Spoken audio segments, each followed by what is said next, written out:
Eh, pues el día de hoy nos tenemos una conferencia magistral. Tenemos a la doctora Carlota Pérez, quien aceptó primero que pudiéramos postular su nombre para este auditorio. Y bueno, pues para la comunidad de Ciecas es muy importante el trabajo que ella ha realizado junto con varios de los teóricos de la innovación. La doctora pues me parece que tiene mucho que decir todavía y le agradecemos ante todo que haya aceptado dar esta conferencia magistral. Por motivos de salud, bueno, ella está, no puede ya movilizarse para acá, pero nosotros estamos muy eh, interesados en escucharla. Es muy emblemático que, bueno, que ahorita que le estamos cambiando el nombre, la doctora nos dé una conferencia y bueno, pues esto ya se queda para la posteridad en el CIECAS. Doctora, otra vez, muchísimas gracias por aceptar dar la conferencia y bueno, para nosotros es un honor es contar con usted el día de hoy. Muchas gracias. Demos un fuerte aplauso. Bueno, el honor es mío. Eso de que ustedes hayan decidido darle mi nombre al auditorio es realmente una honra muy grande, se los agradezco mucho y espero serles suficientemente útil como para justificar ese regalo que me han dado. Bueno, les voy a hablar hoy de cómo veo una triple ventana de oportunidad para el desarrollo en el cambiante contexto global.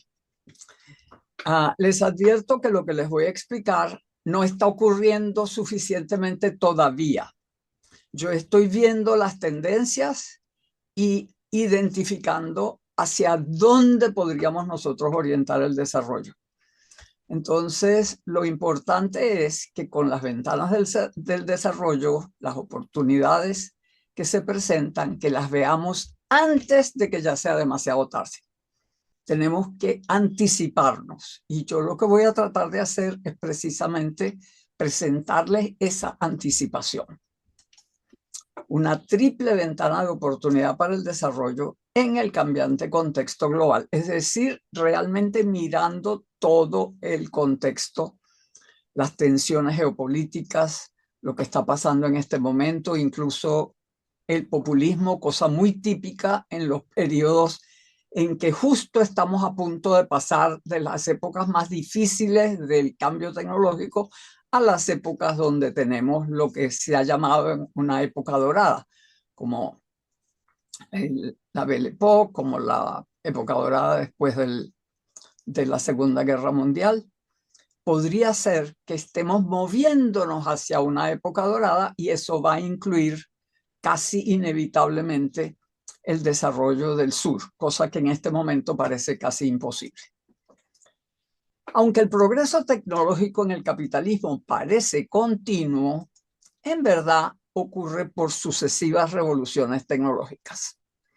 Más o menos 50, 60 años, esta ha sido una de las más largas. Creo que puede ser que esta dure como 80. Cada revolución al inicio trae tiempos difíciles de destrucción creadora, como los llamó Schumpeter, desigualdad, crisis y populismo, antes de dar el salto a una época dorada que eleva nuevas capas sociales a la prosperidad. Y el proceso cambia las oportunidades y las posiciones relativas de los distintos países. Las ventanas de oportunidad son un blanco móvil, dependiente del estadio en el proceso de difusión de cada revolución tecnológica. Unas permiten lograr avances significativos, como la que aprovechó América Latina con la sustitución de importaciones. Con otras se puede dar un salto al desarrollo, como la que aprovecharon los 4 tigres asiáticos. Y hay también unas que permiten avanzar hacia la primera fila mundial, como las que usaron Estados Unidos y Alemania en la Tercera Revolución, que fue desde mediados del siglo XIX hasta la Primera Guerra Mundial, desafiando a Gran Bretaña. O más recientemente Japón y China en la Revolución actual, desafiando a Estados Unidos. Las batallas por la primera fila son juegos suma cero que pueden llevar a la guerra. Las otras son juegos de beneficio mutuo, juegos ganar-ganar. Reconocer y jugar el juego correcto es crucial para el éxito. La charla va a comprender las siguientes partes. Empecemos por comprender algunas ventanas y avances anteriores, porque eso nos permite qué es lo que es una ventana de oportunidad, qué es lo que se logra con una ventana de oportunidad. Luego miraremos la geopolítica y lo que considero la triple oportunidad actual, que está compuesta por el ensamblaje circular de bienes de consumo con alto empleo en ambos lados, diciendo sur y norte. El procesamiento de recursos naturales y la ecologización de la cadena de valor. Los recursos naturales, especialmente su procesamiento, es muy energointensivo.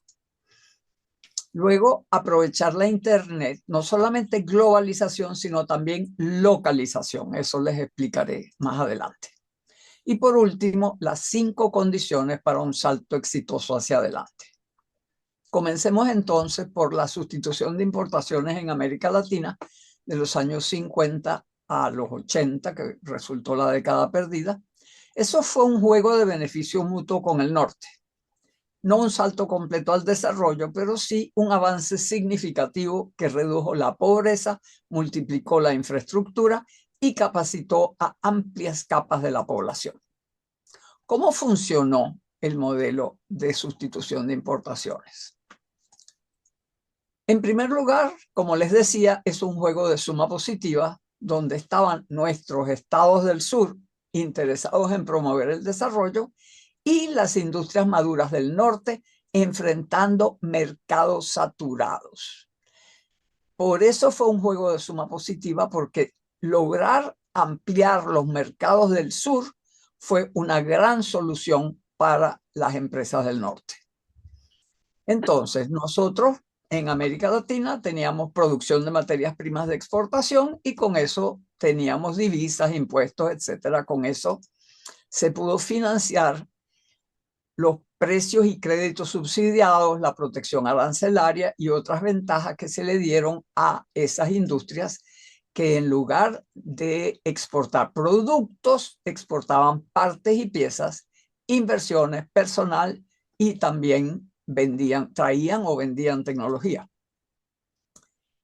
Eso llevó a una creciente capacidad industrial de ensamblaje final, solamente ensamblaje final de bienes de consumo, y el fortalecimiento de la agroindustria local, produciendo muchas veces productos enlatados, embotellados, etcétera, diseñados por el norte, con las marcas del norte, etcétera.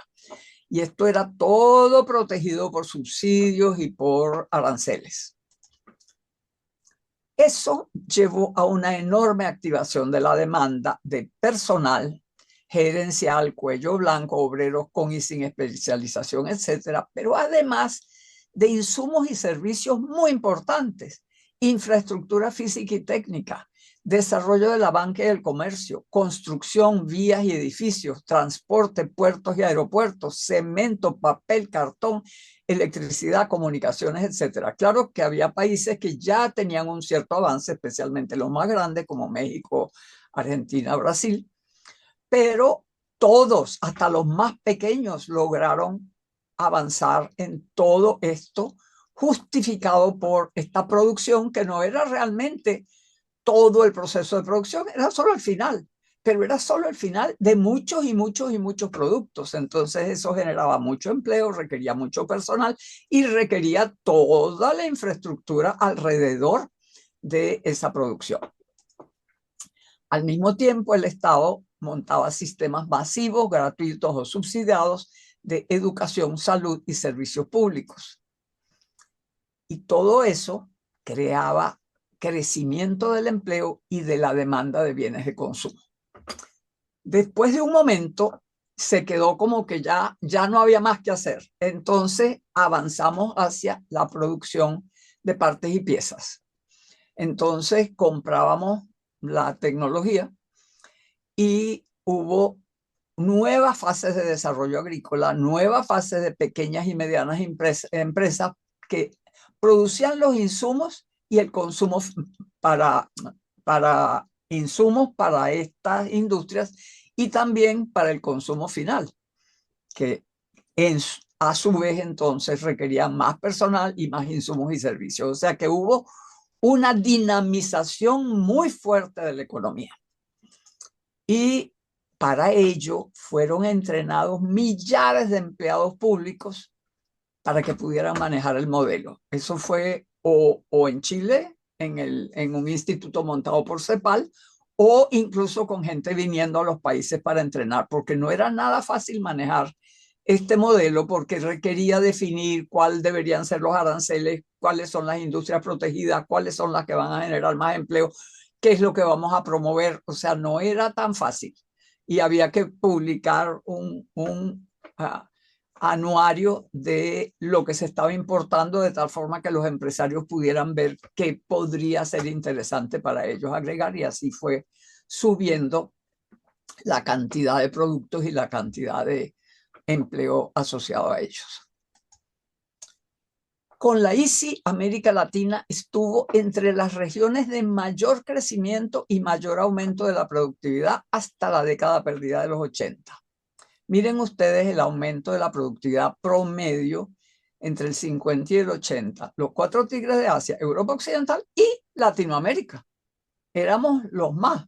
El norte de África estaba más o menos allí, incluso la Europa Oriental, menos África del Sur, y así bajábamos en aumento de productividad y estábamos allá arriba. ¿Dónde estamos ahora? Aquí abajo, en el foso. Somos los que menos aumento de la productividad tenemos, mientras que por supuesto China se está yendo, la India, etcétera, pero los otros tampoco están demasiado bien. Estamos en una época difícil donde aunque las nuevas tecnologías se están difundiendo, el conjunto de la economía está muy desigual y hay enorme productividad, enormes inversiones en unas áreas y en las otras no tanto. Pero aunque no pudimos aprovechar la instalación de la revolución informática, no debemos desconocer nuestro éxito anterior. Los países latinoamericanos lograron grandes avances a pesar de que muchos insisten en negarlos. El PIB creció en promedio a 6% anual. Estoy hablando del promedio incluyendo a Centroamérica, el Caribe, Latinoamérica, todos los países grandes y pequeños. Ese fue el promedio. Muchos estaban en 10%. Y la productividad creció a casi 4%, como acabamos de ver. La clase media educada aumentó significativamente. Se formó una amplia capa de clase trabajadora. Se estableció una infraestructura moderna y se desarrolló una capa empresarial importante que ganó experiencia. Pero como los contratos prohibían tanto la exportación como la innovación y la competencia fue desalentada para favorecer el empleo, no eran muy competitivos la mayoría de nuestros empresarios y por eso tuvimos el problema de que ese éxito protegido fue inadecuado para la globalización competitiva. Pero ahora podemos aprovechar la reglobalización y ya veremos más adelante en qué consiste. Miremos ahora el salto asiático con la globalización. Fue un proceso de aprendizaje interno protegido, porque ellos sí protegían internamente, pero las exportaciones sí eran competitivas y el impulso del aprendizaje interno era para poder exportar competitivamente. Eso fue desde los años 60 hasta comienzos de los 90. Corea del Sur y Taiwán se valieron de una doble oportunidad tecnológica y de una oportunidad geopolítica. La Guerra Fría y Vietnam, ellos estaban en el corazón de donde estaba la guerra caliente de Vietnam y al lado de China, que era parte de la Guerra Fría. Nosotros estábamos de este lado y no había tanto interés en que nosotros nos desarrolláramos como vitrina, como fue el caso. Entonces, ellos pudieron hacerlo con ayuda para que hicieran eso, que pudieran ser competitivos y avanzaran. Por supuesto que lo que hicieron, que el mérito de los gobiernos que lograron hacer eso y de la gente en Corea del Sur y Taiwán es enorme y dieron un salto al desarrollo. Hoy en día son países completamente desarrollados. Y las ciudades-estado de Hong Kong y Singapur también las aprovecharon valorizando su ubicación portuaria y los requerimientos financieros de la época. Así que las ventanas de oportunidad son muy variadas. Algunas son estrechas, otras amplias, algunas son simples, otras dobles, incluso triples. Algunas permiten dar pasos adelante, otras dar un salto completo al desarrollo e incluso adelantarse a la primera fila. Pero no hay fases o etapas fijas. Cada oportunidad es única y también lo es la manera específica de aprovecharla en función del contexto de cada país. Lo importante es reconocerlas a tiempo y utilizarlas. Miremos la geopolítica y la triple oportunidad actual. Hoy, el sur global tiene o va a tener acceso a una triple oportunidad. La reglobalización por razones geopolíticas, la transición verde y el acceso a las tecnologías digitales. Tenemos que reconocer la triple oportunidad y diseñar un conjunto adecuado de políticas e instituciones para aprovecharla. Entendemos cómo es esto de la reglobalización. El patrón actual de globalización cambiará inexorablemente por los efectos visibles del calentamiento global, por el aumento del costo de riesgos y externalidades, por las tensiones geopolíticas y por la inseguridad de suministro. Está ocurriendo un cambio radical en las ventajas relativas y en el costo de producción, transporte y distribución de los bienes tangibles. Obviamente la tecnología digital ha cambiado radicalmente el costo y la productividad de los bienes intangibles. Pero es que está ocurriendo también un cambio en las ventajas relativas en los bienes tangibles. Todo ello en el contexto de crecientes tensiones entre Occidente y China. Va a ocurrir y está empezando a ocurrir un cambio en las políticas gubernamentales, en algunos casos un poquito excesivo, y un cambio en las estrategias empresariales, porque incluso muchas de las empresas que se fueron a China están tratando de salirse. Hay una cantidad de cambios necesarios en las empresas, especialmente aquellas que tienen que ver con los bienes de consumo, pero también las de procesamiento, como veremos más adelante. Todo ello está conduciendo a una reespecialización geográfica y conducirá a la reubicación masiva de la producción física en redes locales, regionales y globales óptimas. Occidente no puede recuperar las industrias ensambladoras de bienes de consumo, serían muy caros aún con robótica. China ya alcanzó la madurez en esas industrias y necesita elevarse en la cadena de valor, producir cosas más valiosas, no bienes de consumo ensamblados. Y en cuanto a tecnología de punta, bienes de capital, infraestructura e intangibles, ambos campos están compitiendo por los mismos mercados limitados. Es inevitable que haya exceso de producción y por eso está todo este problema de los aranceles y la lucha entre China y Occidente y dentro del mismo Occidente. O sea, el problema de los mercados cada vez está más restringido, más, o sea, más peligroso ese enfrentamiento tratando de usar los mercados del otro. Y eso es en acero, eso es en todo, en materiales y en automóviles eléctricos, etcétera. Es en todo, es en cada una de las áreas donde Occidente tiene hoy en día ventaja, está enfrentada en un mercado sumacero. La mejor y única solución para todos es friendshoring y el pleno desarrollo global. Solo el crecimiento del sur global puede crear la demanda dinámica necesaria para ambos campos del norte, evitando la guerra comercial y la guerra armada, que ciertamente es un riesgo. Para explicarles un poco, demanda dinámica es aquella que crece no solo en cantidad, como diría Keynes, la demanda agregada, sino en calidad. ¿Quién compra qué? En el periodo de producción en masa, lo que fue posible a través del estado del bienestar fue lograr que los mismos obreros que estaban produciendo la línea de producción en masa fueron los que consumieron los productos. Entonces, los salarios se elevaban con la productividad de tal forma que hubiera suficiente demanda. Y eso fue lo que generó la época dorada de la posguerra. El hecho de que la masa de los trabajadores, la mayoría de los trabajadores cuello azul, eran consumidores plenos, tenían su casa, tenían aparatos eléctricos y tenían un automóvil en la puerta, gracias a la suburbanización, que también fue gracias al automóvil, que también estaba asociado a la línea de ensamblaje, que fue el gran invento de Ford, que fue lo que inició esa revolución tecnológica.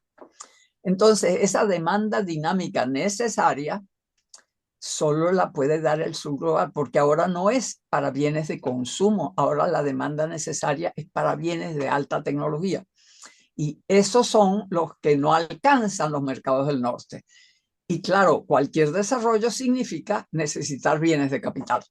Y la transición verde significa necesitar bienes de capital para el cambio energético y así sucesivamente. Y claro, todas las cosas intangibles que no son necesariamente bienes de capital son aquellas cosas que necesitan más y más demanda. Todo dependerá entonces de cada país en desarrollo. Hay que aprender a negociar con ambas partes y aprovechar la oportunidad. Así, la triple oportunidad cubre todo el espectro. La reglobalización abre posibilidades en industrias de ensamblaje. La transición verde las abre en recursos naturales e industrias de procesamiento, luego les explicaré. Las tecnologías digitales las abren en servicios e innovación en todos los sectores. Al mismo tiempo, Internet hace posible industrializar cada rincón del territorio. Nunca hemos tenido una oportunidad tan amplia. El desafío es enorme, pero el éxito es posible. La reglobalización hacia el pleno desarrollo mundial será de ahora en adelante un juego ganar-ganar entre el norte y el sur, en el contexto de la competencia Occidente-China. El norte ganará con nuevos mercados dinámicos e importaciones a precios relativos ventajosos, y también con la reducción de las migraciones desesperadas, que es uno de los problemas más grandes que tienen ahora y es una de las fuentes del populismo actual. Miremos entonces cómo sería el ensamblaje circular de bienes de consumo con alto empleo. La producción de bienes de consumo es intensiva en materiales y también en empleo. Por eso es tan efectiva en reducir la pobreza. China rejuveneció la producción en masa ya madura y poco rentable, reduciendo drásticamente los precios. O sea, Occidente había llegado a un punto en que ya no podía aumentar la productividad ni podía aumentar los mercados. Por lo tanto, estaba trancada. Entonces, pudo mandar toda esa producción a China, la gran mayoría. Una parte fue a otras partes, pero esencialmente se fue a China. Y los precios bajaron enormemente. Pero con ello también se revitalizó la cultura del desperdicio, porque no ha cambiado nada. Seguimos en ese mismo producir más y más y los productos que tardan 5 años y hay que botarlos.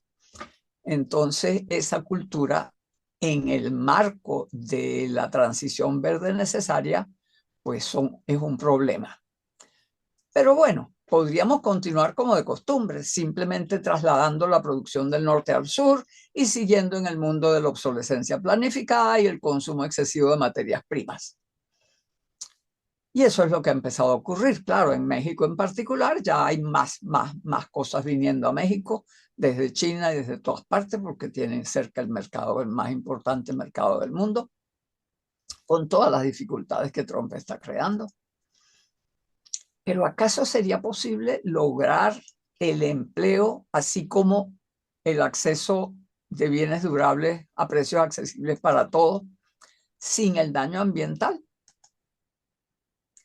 Con las tecnologías digitales sería posible pasar a un modelo de alquiler y mantenimiento con bienes durables, realmente durables, que hoy en día con las tecnologías existentes sería Podrían durar 60, 70, hasta 100 años los productos y así entonces sería posible que todo el mundo tuviera refrigeradora y no solamente una capa media pudiente.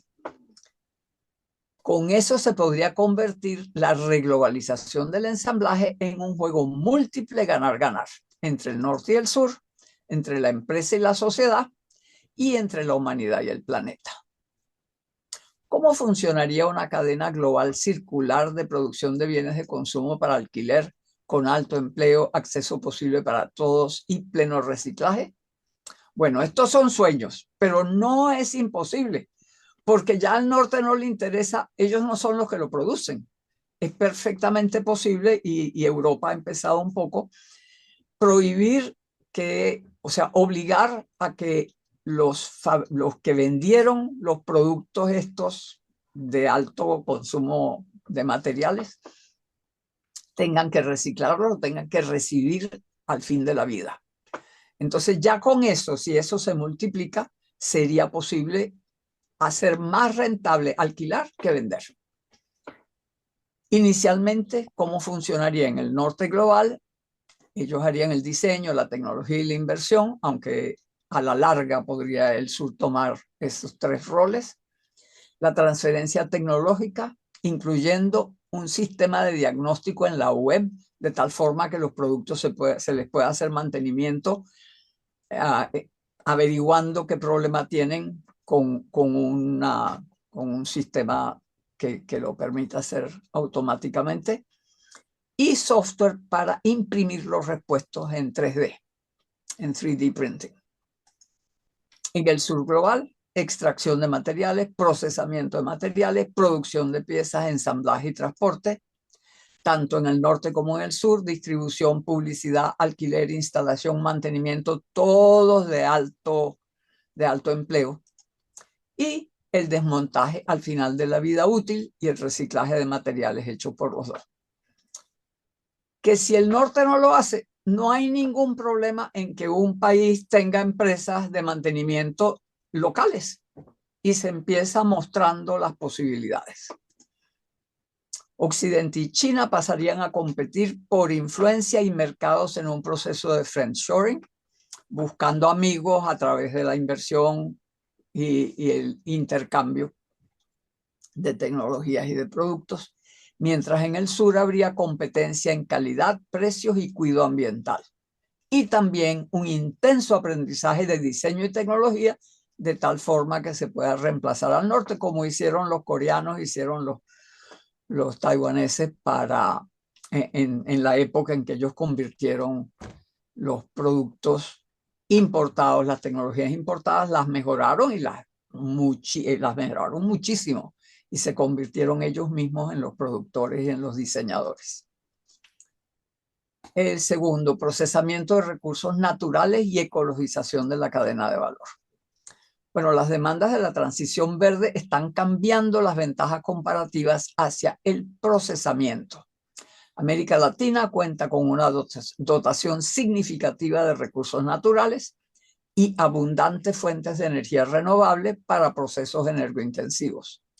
También posee experiencia previa en industrias de procesamiento, agroindustria, cerveza, papel, cemento, químicos, biología, metalurgia, etc. Muy interesante observar que mientras que en ensamblaje de piezas no adquiríamos mucha capacidad tecnológica, en todas estas industrias sí se adquirió capacidad, además de que ya se tenía en muchos casos. Ay, pasó algo raro.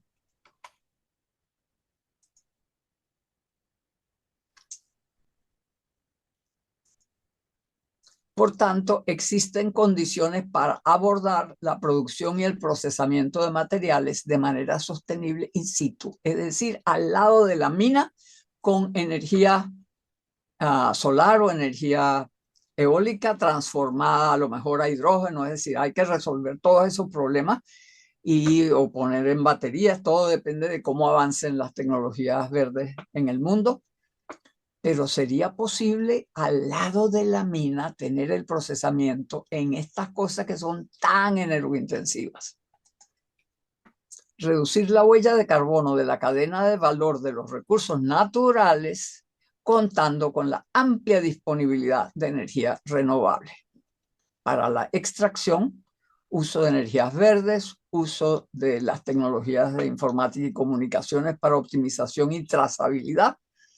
Además, servicios técnicos digitales. Muchas cosas están ya pasando en las industrias mineras de América Latina. En Chile hay mucha innovación y en varios otros países también. Luego, cada uno de los procesos de transformación habría condiciones para una reducción significativa de la huella de carbono en todos esos procesos que son intensivos en energía. Luego, la posibilidad de atraer alianzas con productores e inversionistas extranjeros, que obvio, al principio va a ser en muchos casos los inversionistas extranjeros asociados a la minería y aquellos con quienes ellos están conectados que hacen el procesamiento. Y potencial de asistencia por computadora y con inteligencia artificial para innovar en materiales especiales para el usuario final. Esa es una de las cosas que pienso que América Latina puede hacer a la larga y es muy probable que la próxima revolución tecnológica sea de materiales, de biotecnología, de todas las cosas que son ir más profundamente en el dominio positivo de la naturaleza. Y el transporte, una reducción drástica de la cantidad de material a transportar. Gabriel Palma, un economista chileno, siempre dice que Chile exporta a China 7 barcos, de los cuales 6 llevan tierra, 1 lleva cobre, porque esa es la verdad. Entonces, si se puede mandar hasta el productor final con buques asistidos por vela y sol, se reduce la cantidad de transporte, se reduce además hasta el productor final, el usuario final y no el procesador, o sea que también se ahorra otro viaje, además de ahorrar cantidad. Desde el punto de vista de la reducción de huella de carbono, esto sería espectacular. Ello significa que los costos y ventajas relativas se desplazarán cada vez más a favor del sur a medida que el cambio climático lleve al norte a imponer condiciones sobre el consumo de energía fósil y, por tanto, sobre productos e importaciones con alta huella de carbono. Ya Europa pasó una ley donde castiga con aranceles la alta huella de carbono en procesamiento de materiales, en acero o lo que las cosas más importantes. Una estrategia sistémica basada en los recursos naturales debe, sin embargo, abarcar toda la red, desde bienes de capital y servicios hasta empaque y despacho. O sea, no vamos a hacer como con la sustitución de importaciones, dejar hacer solo el final. Tenemos que tomarnos en serio alrededor de la producción sustentable de recursos naturales, invertir en innovación, en inversión, en equipos, insumos y luego en los diversos procesos y en empaque, marcas, etcétera, transporte, mercadeo, distribución. Y eso incluye que nuestras frutas puedan llegar al norte durando. Hay muchas frutas deliciosas que no llegan porque solo van las que duran mucho. Tenemos que elevar la duración de nuestras mejores frutas y así sucesivamente, pero por supuesto también de los materiales. Y la infraestructura técnica, equipamiento, insumos, servicios y más de ingeniería para apoyar eso y hacer de eso tener interacciones de todos los integrantes de la red en un sistema de aprendizaje e innovación público-privado. Por último, aprovechar la Internet, globalización y localización. La comprensión usual de la Internet se limita a la globalización, pero el hecho de que cada porción del territorio puede estar conectada con todo el planeta y utilizar energía renovable local significa que también existe la posibilidad de localización. La Internet por satélite se va a convertir en lo normal. Y ello abre una oportunidad para convertir cada gran proyecto minero o agrícola en un proyecto de desarrollo territorial. E incluso si no hay proyecto minero o agrícola, pueden haber proyectos locales de todos modos, fortaleciendo las capacidades y el poder de formulación de políticas de los gobiernos municipales y estadales. Ahora es posible lograr 2 objetivos distintos y complementarios: empleo y bienestar para todos y crecimiento económico sostenible y posicionamiento global, mediante el establecimiento de una estrategia dual urbano-rural de arriba hacia abajo y de abajo hacia arriba, con diferentes instituciones y políticas para abordar cada una de ellas. Un modelo dual integrado con procesos convergentes de crecimiento e innovación sustentables sería así. Tendríamos a los sectores remolque del crecimiento, redes productivas sustentables constantemente modernizadas, con tecnologías competitivas y sustentables para los mercados globales. Luego, economías globales, locales especializadas e interconectadas, logrando el desarrollo diferenciado de cada porción del territorio basado en la vocación productiva local identificada o promovida para el mercado interno o para la exportación y apoyado en acceso pleno a Internet. El objetivo de los primeros es crecimiento y generación de divisas, pero el objetivo de este desarrollo sería elevar la calidad de vida de todos los habitantes urbanos y rurales, porque también en las ciudades hay que ver qué se hace con estas grandes aglomeraciones de gente buscando trabajo, donde ocurren muchas cosas duras. Y el Estado, promotor, activo financiador y facilitador de consensos y de iniciativas locales con políticas diferenciadas para los diferentes sectores, capital humano, fondos, infraestructura física y técnica. Pero una estrategia dual requiere un marco institucional también dual, con instituciones separadas, no un ministerio de industria solamente, hay que separarlo para los sectores competitivos a nivel global que requieren un tipo de apoyo, incluso capacidad negociadora internacional, conocimiento profundo, y para el desarrollo territorial desde la base, donde se requiere apoyo directo a los productores, muchas veces con conocimiento y financiamiento, muchas cosas que hay que hacer porque hay que empezar en muchos casos casi desde cero, con diferentes competencias y diferente tipo de personal, con distintas formas de colaboración público-privada y fortaleciendo las regiones y localidades política y económicamente. ¿Cuáles son las ventajas del desarrollo de abajo hacia arriba del modelo dual? Aprovechamiento pleno de los recursos naturales en todo el territorio, mejora del nivel de vida en zonas rurales, reducción del flujo hacia las ciudades y el hacinamiento, reducción de la economía informal, que también podría transformarse, como les acabo de decir, rescate de valores culturales y comunitarios locales, fomento del emprendimiento, aumento del atractivo del trabajo remoto, gente que se mudaría de la ciudad al campo para trabajar desde allí, especialmente cerca de grandes proyectos y zonas turísticas. La Internet hace posible superar el aislamiento geográfico y reducir la brecha urbano-rural. Y aprovechar la oportunidad requiere un marco institucional apropiado y un enorme esfuerzo educativo y de apoyo. ¿Cuáles son las 5 condiciones para un salto exitoso hacia adelante? Una oportunidad tecnológica, una oportunidad geopolítica, un consenso entre las élites locales, voluntario o impuesto, porque muchas veces ha sido bajo dictadura, una fuente de financiamiento fiable y suficiente, y un liderazgo claro y un sector público competente.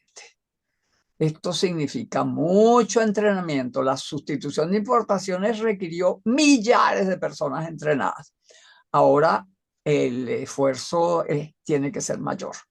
El contexto político puede ser muy variado: democracias, dictaduras, monarquía parlamentaria, colonia de asentamiento, países ocupados tras la guerra o híbridos. Hay de todo. Ha habido de todo históricamente. Pero el liderazgo, el rumbo y el consenso tienen que ser fuertes. Y cada vez que las condiciones y las oportunidades cambian, también deben cambiar las políticas, reconociendo y abandonando lo obsoleto y lo que supone una desventaja. Tenemos muchas cosas que cambiar. Para empezar, los ministerios no se comunican. Necesitamos necesitamos incluso pensar en términos de estrategias tecnológicas y no de solo estrategias de desarrollo vista en qué producimos, sino cómo avanzamos tecnológicamente.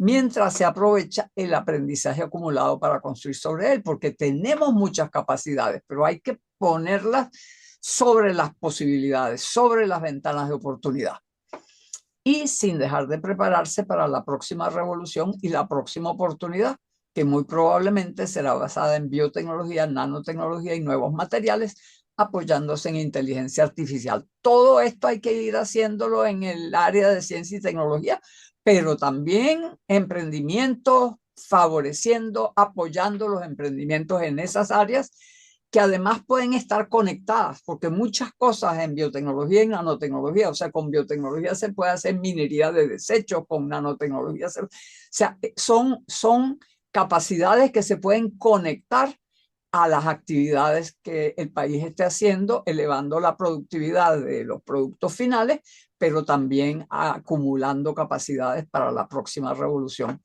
que cuando llegue no nos agarre desprevenidos. ¿El mercado o el Estado? La pregunta se ha vuelto irrelevante. La respuesta es ambos en interacción fructífera. Las tensiones entre China y Occidente están abriendo una nueva era. La obsesión por el libre mercado está dando paso a políticas estatales proactivas, algunas un poco locas. La reglobalización desplaza los intereses de todos los países avanzados hacia el sur. Las TIC multiplican el potencial innovador de todos y el imperativo verde sustituirá al cambio en los métodos y sitios de producción. Es tiempo de abandonar el pesimismo histórico y de involucrarnos en innovaciones institucionales y en la creación de visiones compartidas. Aprovechar la triple oportunidad es un reto extraordinario que esta generación no puede desperdiciar. Muchas gracias. Muchas gracias a la doctora Carlota Pérez. Ha sido pues no sé qué opinan no quiero hacer el calificativo, vamos a escuchar primero sus comentarios del auditorio. A quienes nos están escuchando en línea, si tienen algunas preguntas, lo pudieran mandar ahí en el chat y voy a dar paso a las preguntas en el auditorio. ¿Quiere preguntar? Muchas gracias, doctora Carlota Pérez, por su participación. Estamos nosotros muy honrados de que nuestro auditorio lleve su nombre. Me parece que es una académica, una investigadora brillante y evidentemente eso es un estímulo muy importante para el trabajo que realizamos aquí en nuestro centro de investigaciones. Todo el contexto que nos ha dado ciertamente es para abrirnos a un optimismo en el sentido de que en el corto plazo, quizá mediano plazo, podemos ver transformaciones relevantes que lleven a cambiar, a mejorar la condición del sur global. En este caso, y estando desde México, donde parecería que en lugar de escuchar esas tendencias e inscribirnos en procesos de fortalecimiento institucional que nos permitiesen aprovechar todas esas ventajas de localización que tenemos, pues parecería que estamos haciendo lo contrario. Me gustaría escuchar su opinión sobre la perspectiva que pueda tener en relación con nuestro país, con México, y en ese sentido, tal vez pidiéndole demasiado, pudiera algunas recomendaciones, en este caso, para para las políticas de nuestro país. Muchas gracias. Y nuevamente Caramba. le digo la felicitación y usted se siente honrada, nosotros también nos sentimos honrados, muy honrados de que nuestro auditorio lleve su nombre. Gracias. Muchísimas gracias por eso, pero me temo que yo no me atrevo a decir qué deben hacer los mexicanos. Yo les pinto el panorama mundial y lo que yo veo como solución, porque o vamos a la guerra y al desastre, la guerra comercial o algo así, o se encuentra este tipo de solución. Entonces, por supuesto que México tiene una posición súper privilegiada. México está al lado de Estados Unidos, tiene por supuesto todo tipo de problemas con estas nuevas políticas que dificultan lo que hasta ahora se venía haciendo, pero ciertamente China tiene la esperanza de que México le va a servir de puente para llegar al mercado norteamericano y los europeos también y los americanos eventualmente entenderán también. Pero el asunto es que cada país tiene que descubrir en su realidad cuáles son de estas oportunidades las que mejor le cuadra a cada parte del territorio. Porque esa es una de las cosas. O sea, yo entiendo que México durante todo el periodo de sustitución de importaciones fue convirtiéndose un poco, primero en sustitución y luego en las zonas de procesamiento para la exportación que no muchos otros países tenían. O sea, mientras más al sur se iba, menos había esta posibilidad de tener las zonas que ustedes tuvieron en el norte. Entonces, la historia industrial de México es distinta. Además, ustedes tienen un avance, la industria del cemento es antiquísima, ustedes tienen industrias de procesamiento desde hace mucho tiempo, la cerveza famosísima. O sea, si ustedes toman lo que yo les acabo de presentar y se lo montan encima de la historia industrial de México y a los sitios donde no se ha hecho nada o se ha hecho muy poco, van a poder empezar a imaginar lo que podría ser un esfuerzo grande para aprovechar esas oportunidades en México. Mi conocimiento de México me temo que no me permite decirles nada en particular, pero lo que sí creo es que si entienden lo que les estoy diciendo y trabajan con el sector privado, porque una de las cosas que nosotros tenemos dificultades los académicos en comunicarnos con el sector privado. Yo les voy a contar una cosa que es muy importante. Ustedes saben que durante mucho tiempo, y no sé si todavía estamos usando ese término, se decía que no había puente entre el sector académico innovador y el sector privado. Y entonces se decía que el sector privado era una gente que lo que quería era dinero, que no querían innovar, que no les interesaba la tecnología, que solo les interesaba. Bueno, ¿saben qué? Que los contratos decían, usted no puede cambiar el proceso, usted no puede cambiar el producto, usted no puede cambiar la marca, usted no puede cambiar nada. Entonces, claro, le llegaban los académicos con unas innovaciones que no se podían aplicar.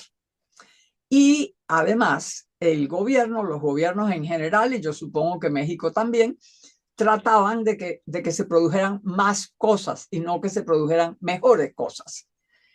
Y es más, nuestros salarios eran relativamente altos porque con la protección, el costo de la producción de la mayoría de esos productos de producción en masa, de los productos que estábamos ensamblando e incluso de los de procesamiento, como tenían protección y estaban funcionando generalmente, quizá no en México, porque ustedes son un país mucho más grande, pero en la mayoría de los países pequeños, 20, 30, 40% de capacidad ociosa, 50% de capacidad ociosa, era súper común y más también.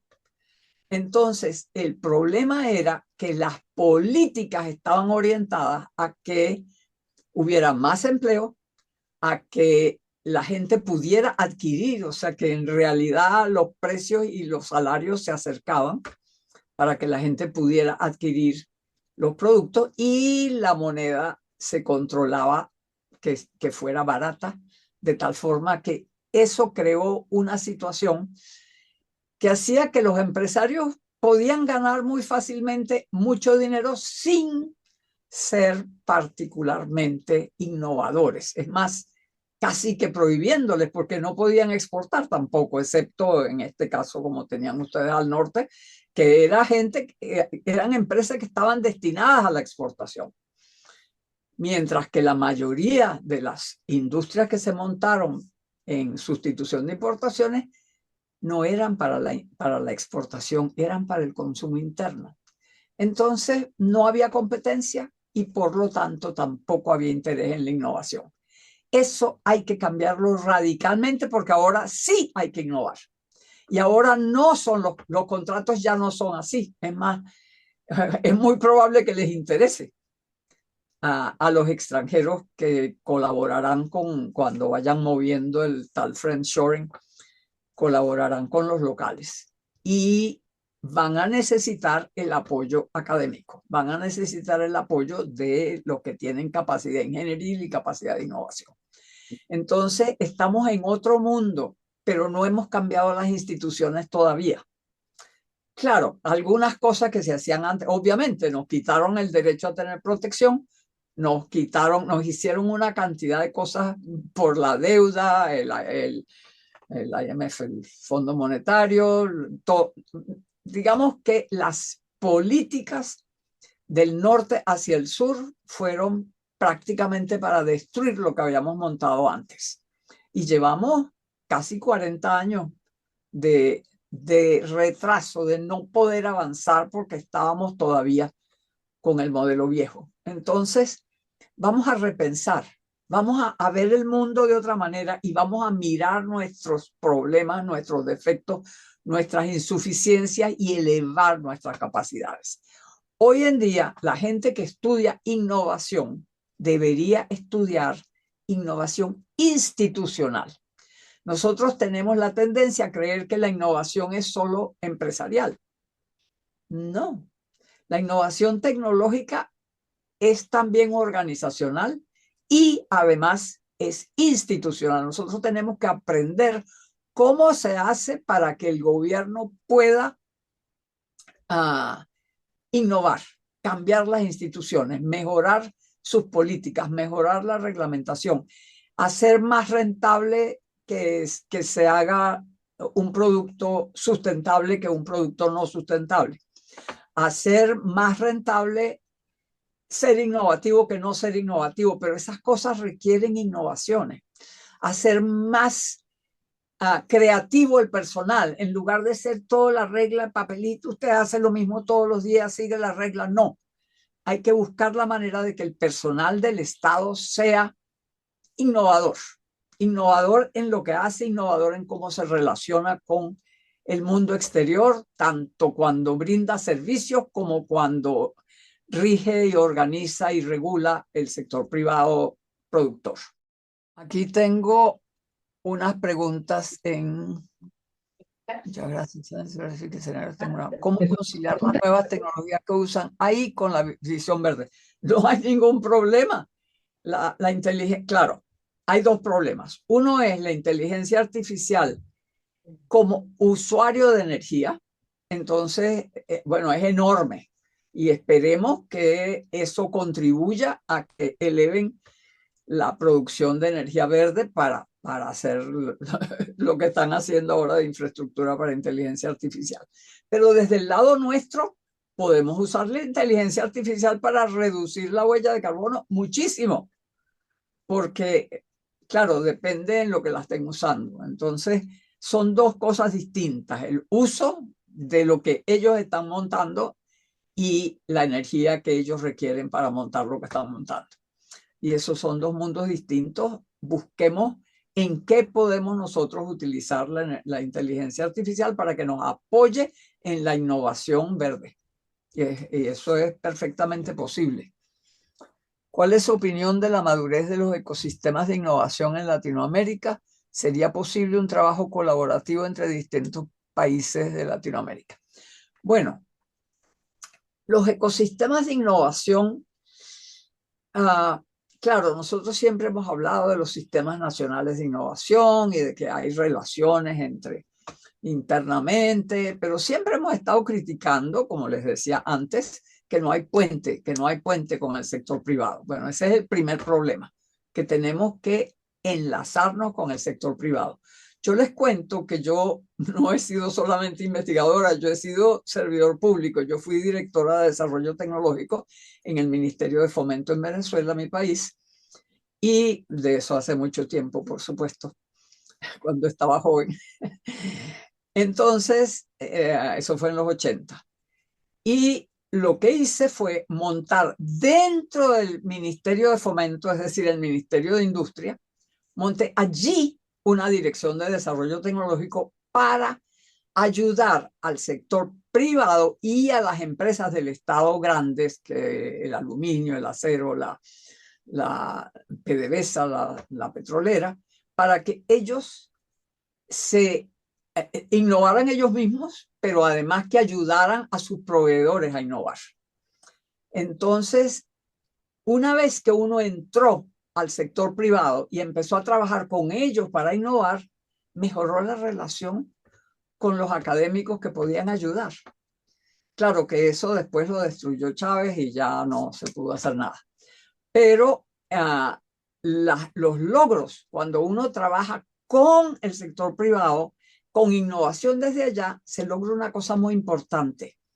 Ustedes saben lo que es un cantilever en construcción, que es una cosa que tiene solo un apoyo y entonces esos techitos y cosas que se sostienen. Eso es un cantilever. Bueno, yo creo que no había puente, que lo que había era un cantilever, porque del otro lado no había capacidad de innovación. Y si uno no tiene capacidad de innovación, tampoco tiene capacidad de saber qué es lo que innovadores lo pueden ayudar, en qué lo pueden ayudar. Entonces, la idea era que ellos empezaran a hacer pequeñas innovaciones en su proceso e identificaran aquello que ellos no podían hacer. Y entonces con eso se iban al sector académico, al sector, a las diferentes instituciones innovadoras, tecnológicas, científicas, etcétera. Y entonces ya allí se creaba el puente, porque había que construir el apoyo del otro lado para que hubiera un puente. Entonces, les digo por experiencia que una vez que uno trabaja con el sector privado, ayudándolo de verdad a lo que ellos consideran que necesitan y no a lo que uno cree que necesitan, cambia la relación radicalmente.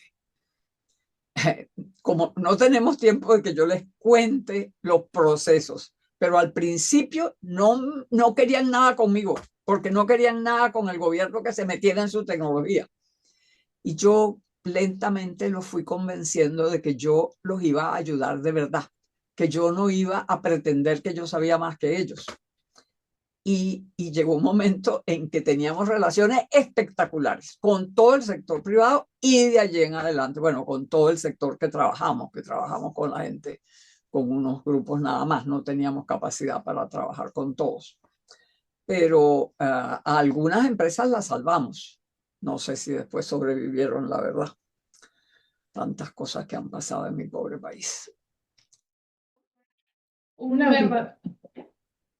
días, doctora. Un verdadero placer escucharla esta mañana. Fue bastante constructivo y buena la charla. Pensando en esta triple ventana de oportunidad y enfocándonos en la parte tecnológica, específicamente para América Latina, se ha observado muchos esfuerzos en los últimos años por el tema de digitalización, por estar renovando los modelos de negocio tradicionales y estar tratando de encontrar las oportunidades que pueden ayudar tanto organizaciones públicas como privadas a tener una mejor subsistencia, a innovar temas de transferencia tecnológica. Sin embargo, también es una realidad que América Latina todavía está unos pasos atrás de lo que podría estar otras economías mucho más avanzadas en adopción tecnológica y digitalización. Bajo este contexto, doctora, me gustaría conocer su perspectiva, ahorita que nos compartía el tema de trabajar juntos, instituciones y iniciativa privada.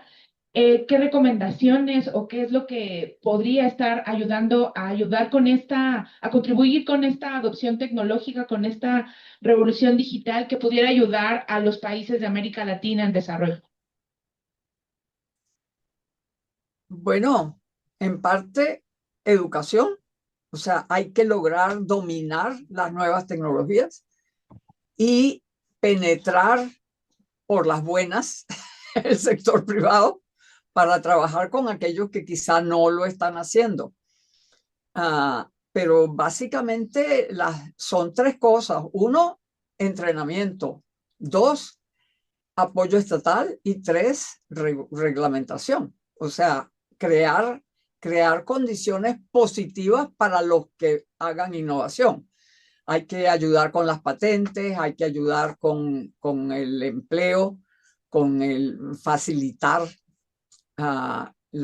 la existencia de personal calificado para lo que necesitan, y eso es universidades, pero también mejorar muchísimo la educación técnica. La educación técnica es esencialísima, porque la educación universitaria generalmente hace como que los que dirigen las empresas, y claro, muchas otras cosas, pero básicamente si uno no tiene buenos técnicos, las empresas no pueden funcionar bien. Y pretender que las empresas mismas entrenen, en algunos casos no tienen más remedio que hacerlo, no resuelve los problemas. Entonces, esas son las cosas que hay que hacer, esas son obvias. O sea, no es nada nuevo, es eso, pero hacerlo bien y saber en qué dirección hacerlo y qué tipo de gente entrenar. Y para eso hay que trabajar con el sector privado. Y no les niego que hay corruptos, hay desastres. El sector privado está hecho de todo igual que el mundo entero. Hay gente buena, hay gente mala, hay gente que le importa a los trabajadores, hay gente que no le importa, hay gente que le importa el ambiente, hay gente que no le importa, hay gente que está obsesionada por hacer dinero y hay gente que quiere contribuir con el progreso del país. Bueno, uno va descubriendo con quién puede trabajar y con quién no. Y entonces gradualmente va logrando mejorar un sector privado que participa en el progreso con gusto, que participa porque le importa. Y mientras más éxito tengan esos con quienes se trabaja, pues más entenderán incluso los más corruptos o los menos preocupados por el país, van entendiendo que por esa ruta a lo mejor les va mejor y entonces se van incorporando. Doctora, dos preguntas de manera muy breve. La primera, aprovechar la reglobalización también implicaría cierto grado de proteccionismo para ¿cómo se llama? Para nuestros países de América Latina, sin duda alguna, para impulsar ciertos sectores. Al respecto, en su experiencia, indudablemente es complejo lograr el balance entre aprovechar la relación internacional y el proteccionismo, pero dos sectores claves para América Latina en esta nueva oportunidad. Y la segunda, pensándolo en la perspectiva de la innovación pública. Puedo pedir que te conteste la primera y después me digas la segunda. Porque... Sí. Ok. Bueno, hay una cosa muy importante acerca del proteccionismo. Si tomamos el ejemplo de Corea y Taiwán, ellos aplicaron proteccionismo fuerte, pero era para que aprendieran a exportar. Nosotros aplicamos proteccionismo para que no se exportara. Y esa diferencia es enorme, porque claro, el proteccionismo es una herramienta súper importante. Bueno, y hoy en día la está usando todo el mundo. Ahora que Trump empezó con el mundo de las tarifas, de los aranceles. Entonces, el proteccionismo hay que diseñarlo de tal manera que sea para que aprendan a exportar. ¿Saben lo que hicieron los coreanos? Bueno, creo que tienen un profesor coreano ahí que seguramente les explicará eso mejor que yo. Yo lo conozco solo vía Alice Amsten, que escribió un libro espectacular que le explica a uno cómo funcionó Corea. Pero lo que ellos hicieron fue subsidiar y proteger el mercado interno, pero usted tenía que competir obligado en el mercado externo, incluso al comienzo con subsidios, pero tenía que tener calidad mundial y tenía además que conseguir mercados externos para poder merecer la protección. Entonces, claro, si uno usa la protección mientras la empresa llega a ser competitiva, todas las grandes marcas coreanas de hoy tuvieron su periodo de protección, pero ellos estaban luchando por obtener los mercados externos y además por innovar para ser mejores que lo que al principio estaban haciendo, que era simplemente el producto extranjero, producirlo en mejores condiciones y exportarlo desde Corea. Y lo mismo hizo Taiwán, y gradualmente con esa situación lograron ser ellos los grandes diseñadores. Hoy en día hay cantidad de productos donde los coreanos están al frente, habiendo tenido esa historia de hace 40 años donde necesitaban protección. Entonces, esa es una herramienta válida, pero bien pensada, bien montada, claro, no es que estábamos equivocados con la sustitución de importaciones, es que esa era la única manera de lograr que se cumpliera el objetivo de los países desarrollados, que era aumentar su mercado, y el objetivo nuestro, que era aumentar el empleo. Entonces, con esas dos cosas teníamos ese interés y crecer y qué sé yo. Y no solo aumentamos el empleo, como les dije en la charla, logramos una cantidad de cosas. Nosotros estamos por delante de África en general, gracias a la manera como hicimos la sustitución de importaciones. Ahí hay que darle gracias a Prebisch y a CEPAL por esa maravilla de esfuerzo que hicieron, pero no supimos hacer la transición. Ahora tenemos que hacerla. Ahora tenemos que empezar a pensar en otras formas de proteger y otras formas de subsidiar para que nos lleven al progreso y no solamente a la cantidad. Desde una perspectiva de la innovación pública, pensándolo en las estrategias, en políticas de CTI, ciencia y tecnología, yo quisiera preguntarle, hay una nueva ola de políticas orientadas a misiones, transformativas, etc., que parecen tener un cambio radical al buscar solucionar problemas muy asociados a los grandes desafíos. Aún América Latina está como en una etapa emergente este tipo de políticas, pero considera que serían estrategias viables dado los desafíos actuales, sumándolos a estas ventanas de oportunidad. Sin ninguna duda, la idea de misiones, esas son las innovaciones que se están haciendo a nivel del sector público. O sea, ¿cuál es la característica de las misiones que las hace importantes en este momento? Las misiones no son un objetivo ni tampoco son una estrategia completa.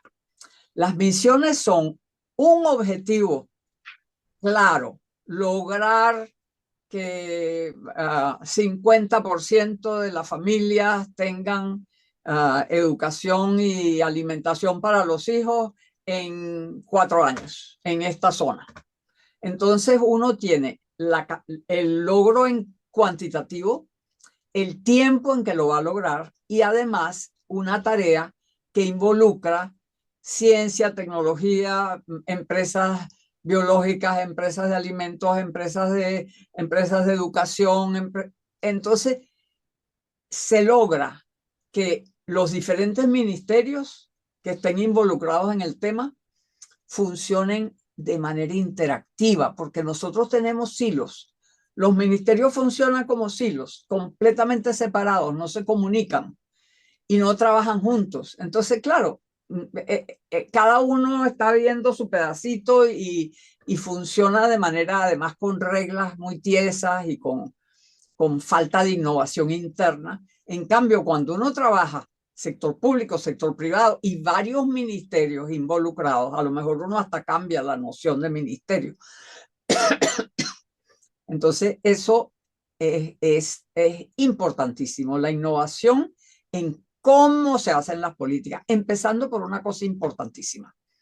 Hasta ahora, las estrategias de desarrollo, lo que nosotros llamamos política industrial, perdón, saben que estoy enferma, pero yo creí que no tenía tos, parece que me va a venir.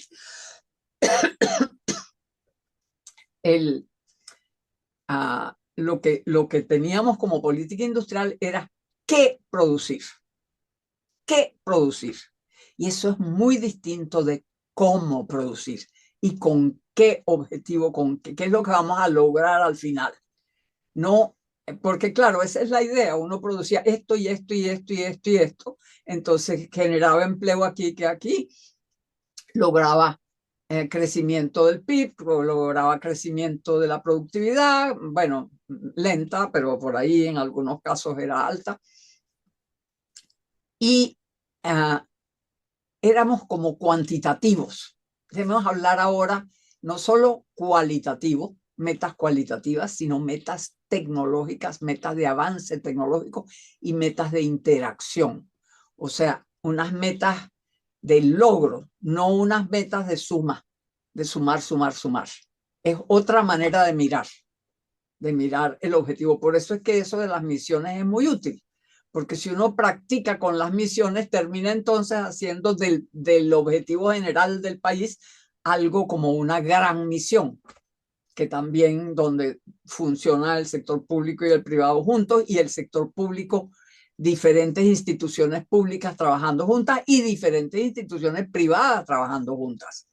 Y todo el conjunto creando progreso en el país y mejorando la vida de las mayorías y reduciendo la violencia. O sea, son muchas cosas. Incluso reducir la violencia, uno puede decir, reducir la violencia. No, eso no es suficiente. Así no sirve. Tiene que decir que se reduzca el número de tal cosa, de muertes, de esto, de aquello, de que se aumente el empleo en la zona donde hay esto y que en tanto por ciento, en tantos meses o en tantos años. O sea, hay que concretar qué es lo que se va a lograr, porque si no, uno no sabe si lo logró. Y mucho menos si lo que está haciendo es nada más que cantidades sin hacer el objetivo un objetivo global. Bueno, aquí aclaró el amigo lo que quería decir. Era, por ejemplo, el metaverso. Eso de los escenarios inmersivos eran escenarios inmersivos tecnológicos, claro, yo eso sí sabía, lo que pasa es que creía que eran escenarios inmersivos sociopolíticos. Bueno, el metaverso, los que son expertos en eso pueden montar su metaverso, eso no es, o sea, eso como política del Estado no me parece, pero como política o como estrategia de unos tecnólogos que saben de eso y que montan, bueno, perfecto, móntenlo.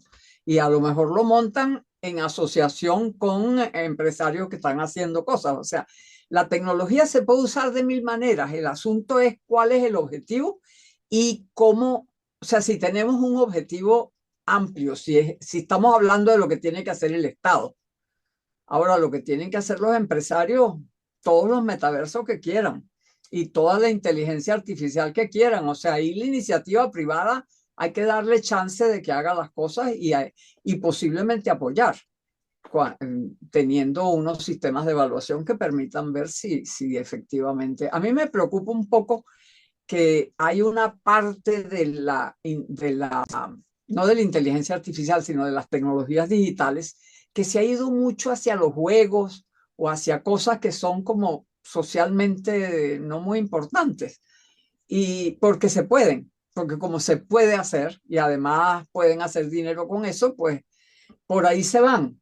Y hay tal cantidad de problemas que se podrían, los problemas de la vejez, por ejemplo, la cantidad de cosas que se podrían hacer con las nuevas tecnologías para ayudar a la vida y además es negocio, digamos, ayudar a la gente mayor que tiene tantos problemas que se pueden, con lo que ayudar al sistema de salud, ayudar al ambiente. Hay muchas cosas, la agricultura, o sea, las tecnologías digitales para la minería, para todo. Hay una cantidad de cosas verdaderamente útiles y hay cosas que son como jugar. Entonces, yo diría que jueguen los que quieran jugar, pero que el Estado se ocupe de que esas tecnologías se utilicen para objetivos sociales y objetivos económicos multiplicadores. Agregando él que también sirve para simuladores que utilizan médicos, pilotos, bueno, perfecto, con gente que está en la vida real, maravilloso, los pilotos, los médicos. Claro, ahí se ve hasta en qué cosas puede contribuir. Una cosa que es muy importante es que nosotros a veces queremos utilizar la tecnología. ¿En qué la utilizo? ¿En qué la utilizo? ¿En qué la utilizo? Claro, yo creo que es al revés. Si yo quiero hacer una mesa, yo necesito madera, martillo, clavos, etcétera. Y si el clavo es una cosa tecnológica de alta, perfecto. Pero yo tengo que empezar por decir, yo quiero hacer la mesa. No, Yo tengo un martillo, ¿qué hago con este martillo? Bueno, nada. Si tú no lo necesitas, entonces la actitud hacia la tecnología es muy importante, que sea primero el objetivo, después la tecnología, y no primero la tecnología y después el objetivo. Porque, claro, uno puede ver cuáles son los objetivos posibles y escoge uno, y entonces ahí sí se justifica la tecnología. Como está diciendo él, los médicos, los pilotos, etcétera. Ok. Si uno quiere mejorar la seguridad de los pilotos o quiere mejorar la capacidad de operaciones complejas para resolver problemas de salud, maravilloso, usted usa eso. Hay que empezar por el objetivo y después por cuál es la tecnología que mejor se adecua a eso.